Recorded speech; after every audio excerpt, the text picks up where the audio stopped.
binge-worthy, ultra-violent game show from hell, Squid Game has become a worldwide media sensation and is quickly becoming Netflix's biggest show yet. With our minds being dominated by Squid Game's lethal interpretations of children's games, we can't think of a better time to place a bet on our favorite player, you. But don't freak out. We'll give you the tips you need to survive all 6 deadly games and get your hands on $38 million.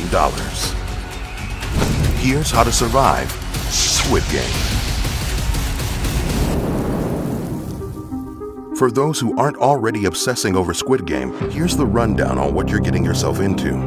In the show, hundreds of debt-ridden players participate in a series of secret, highly organized, and incredibly unsettling children's games. The rules are simple. If a contestant wins all 6 games, they get 45.6 billion won. If they lose, they die. Oh, did we not mention that part? Now it's your turn to play. Make it to the end of the 6 terrifying rounds, and the prize money is yours. Lose just 1 game, and, well, you get the idea. Step 1. Don't look her in the eye. The game is red light, green light. This one plays just like the classic playground favorite, only a little more sinister. When a giant, nightmare-inducing doll says, "Green light," players must run toward the finish line. But be careful. As soon as the doll says, "Red light," players must freeze in place. If it catches you moving, you're eliminated. And when we say eliminated, we mean brutally shot. Our strategy? Don't look at the doll. Her haunting gaze is only going to throw you off your game. Since all the cues you need to look out for are auditory, the doll is nothing more than a visual distraction. A terrifying, haunt you in your dreams kind of distraction. Instead, you need to focus on your feet and stability. We'd also recommend getting behind another player, preferably one that's larger than you. Step 2. Treat yourself. The Honeycomb Challenge is based on a popular South Korean game where a shape is pressed into the center of a very thin piece of toffee candy. The goal is to break the shape out of the candy without cracking it in the process. In Squid Game, players select one of 4 shapes: circle, triangle, star, or umbrella. They are given 10 minutes to use a tiny needle to cut the shape out of a brittle piece of honeycomb toffee.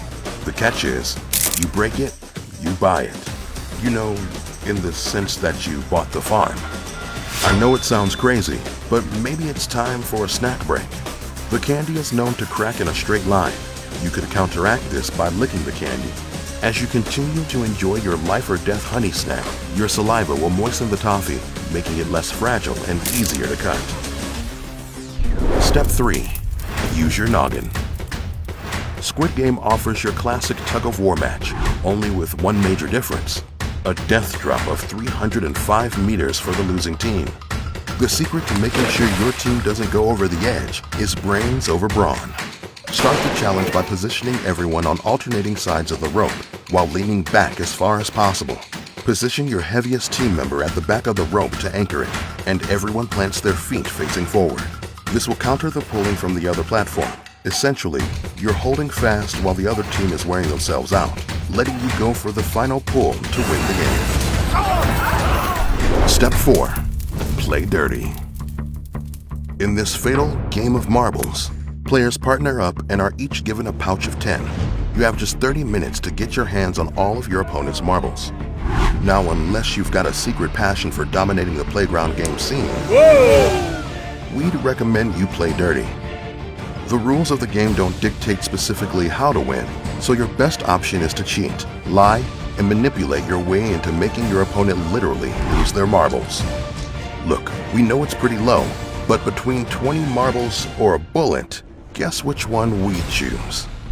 Step 5. Watch your step. You might want to take off your shoes for this one. The Glass Stepping Stones game sees contestants walking over a long bridge constructed from both strong, tempered glass and normal glass panels. You know, the shatter under the weight of a human type of glass. In a deadly game of trial and error, each player follows the other, with additional panels breaking as the bridge becomes cluttered with more people. This challenge comes down to dumb luck, unless you're holding some inside information. If you wanted to bend the rules, you could drop a knee and test the weight of a panel before committing. Just don't get caught though.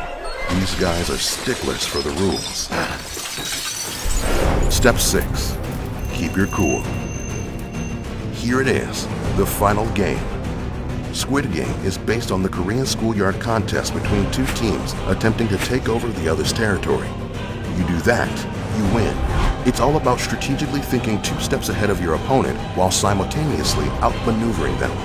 When you twist it into a head-to-head death match, you're not just battling over space on a court drawn in the sand. You're fighting for your life and some serious cash. Just remember not to let the last 5 games go to your head. You don't want to lose your cool in the final game. Congrats! You made it through all 6 games. Your prize, 45.6 billion won and years of therapy. And look, I know it got messy in there, but this is how to survive, not how to make friends, okay? People can do some pretty crazy things when they're desperate. Just think of the movie The Purge, for example, where society instituted 1 night a year where all crimes are legal. Do you think you have what it takes to make it through the night? Let's find out, here on How to Survive.